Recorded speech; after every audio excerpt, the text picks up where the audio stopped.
start, we have from Judy. Judy asks, we watch your video from Yahoo Finance. Thank you for watching. And I have a question that needs your help. We were planning to rent out our home because of the relocation from Vancouver to Toronto. But as Canadian housing market is a seller's market now, should we sell the house now and wait a few years to buy again? So they bought from Vancouver to Toronto. Okay, Steve, why don't you take this one? What would you advise Judy?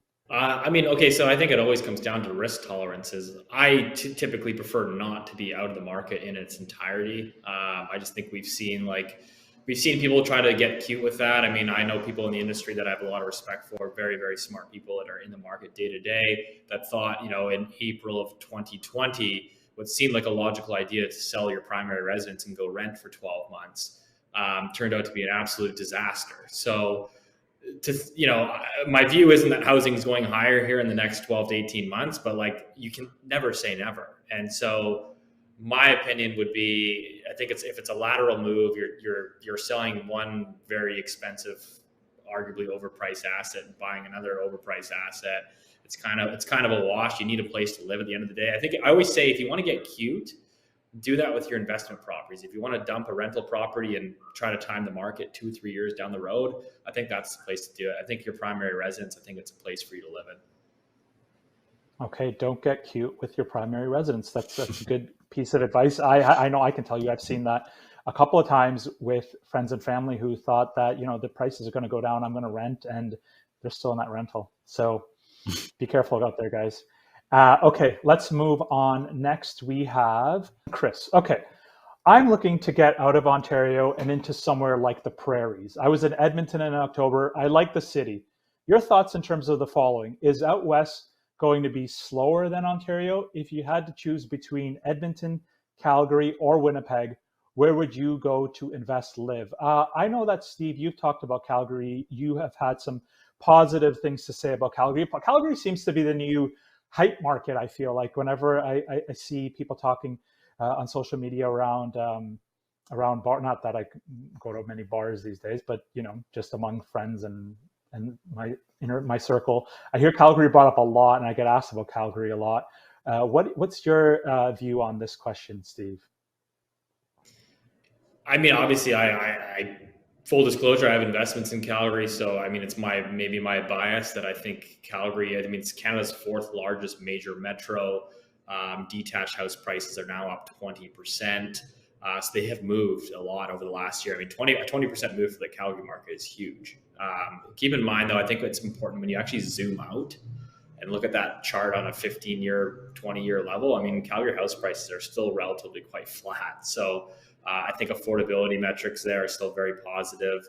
I think Edmonton seems to follow Calgary. If that's anyone's, wants to know where that next move is going to be, Edmonton tends to lag. So that's really all I can say. I think you got to pick a place where you're going to be happy, where you want to go and visit. And, for me anyways, I find Calgary to be an enjoyable city. Yeah, for sure. Just looking at real estate markets for the few years that I have, every time I look at stats, it's always Toronto up X, Vancouver up X, and then you throw in some other places. But Calgary, Edmonton, for the longest time that I could remember, would just be flat or very minor changes. So it's interesting and sort of surprising to see the more dramatic rise. And it'll be interesting to see if you and others who are so positive on those markets will be right.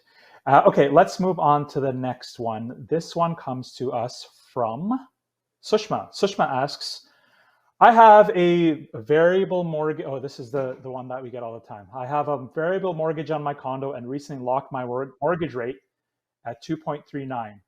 But my family member said I made a mistake by locking my loan in. So please tell me who is right. John, help Sushma and her family come to peace. Sushma, it's too late. Don't worry about it. You've already locked in. Don't second guess. Listen, 2.39 is not bad compared to what 5-year rates are today. But I tend to prefer variable personally. It's usually has done better over the long term. If you ever need to cancel, the fees are a lot lower. But listen, 2.39 is still a decent rate. I wouldn't lose sleep about it. you're still doing fine. So I wouldn't worry too much about it. Yeah, I mean, just ask your dad or your granddad who will, when I was your age, I had to pay 17% on my mortgage. I walked to school in the snow, uphill, downhill, 10 miles With no away, shoes. with no shoes, no feet. Okay, let's move on. This next question comes from Renew. And Renew wants to know, I'm a first-time home buyer, and I was wondering which is the best place to buy in Ontario. Okay, this is like throwing darts at a dartboard, John. In Ontario, does I mean, I can tell you, I spoke to mayors of North Bay and Bancroft, two of the hottest housing markets in this country, up like something like 40-50% over the last year.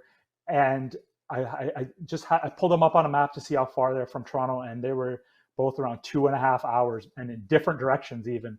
So how far does Renew need to go, or is there someplace near the GTA? I mean, I don't know Renew's situation. She may be perfectly content with Thunder Bay, but where would you suggest she look, John? Right now? I mean, it's such a hard question. I mean, of course, employment's a big thing. I mean, do you have to go to a job? I mean, and if you do, does the place where you're moving to have jobs? If you're working remotely and in theory can move wherever, then I guess it's just personal preference. I mean, again, like the challenge is some of these markets that might be a little bit more affordable are pretty far out there. I mean, and if I was in this situation as a buyer, quite frankly, I wouldn't move out there. Like, even I have a strong preference for owning, I wouldn't want to move in small town Ontario. I'd rather just rent downtown Toronto because I like urban living. So a lot of this is personal preference, I'd say, and looking at the communities you'd be happy in.